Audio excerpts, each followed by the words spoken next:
Edmonton was in national news headlines throughout this week after you said that Ottawa essentially stiffed us on LRT funding.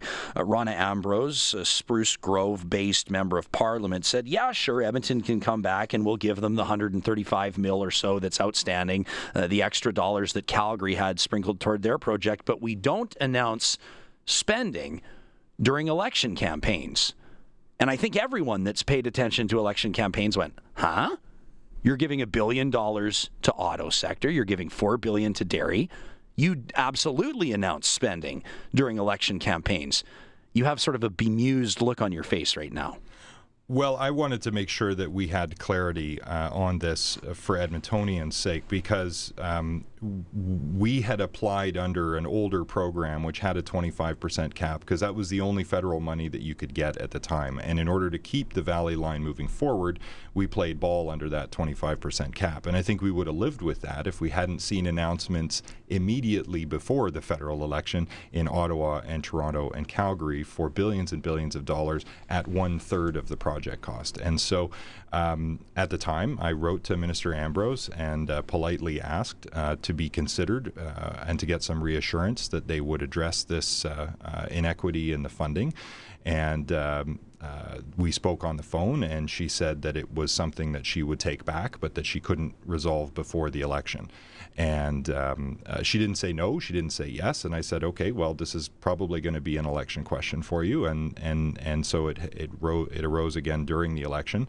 And I'm very pleased with the comments that they provided. I think without announcing that they're going to give us the money, I think they understand that it's not me asking, it's Edmonton saying we want to be treated equitably on this. And so I've heard what I need to hear from them. I've also heard from the Liberals and from the New Democrats that they see a discrepancy here that they think is fair to resolve. So that puts the issue to rest.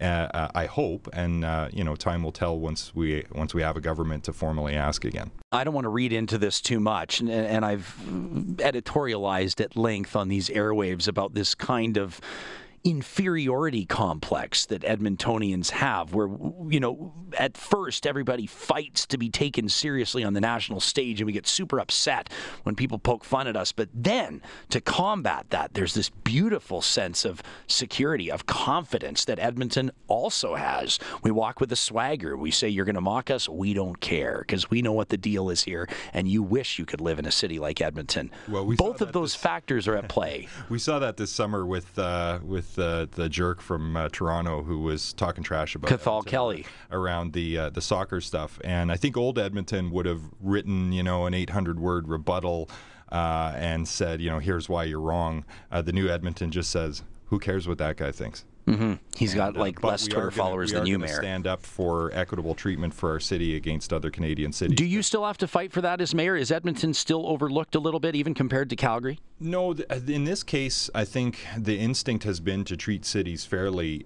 with these different programs. We just got caught in the fact, and ironically, I was part of the meeting with Joe Oliver, the Minister of Finance, where we were advocating to him at the National Cities Conference earlier this year that no, the new fund has to be a 1/3 cap, not a 1/4 cap, because if we're stuck at 1/4 forever with this new much-needed injection of federal funds, the Conservatives have promised $1 billion a year, the New Democrats have promised $1.3 billion a year, the Liberals have said $20 billion over 10 years. This is great. It's a race to the top for funding transit in our cities. But our position was it's got to be 1/3, otherwise you're asking too much of municipalities who have, after all, 8 cents of the tax dollar.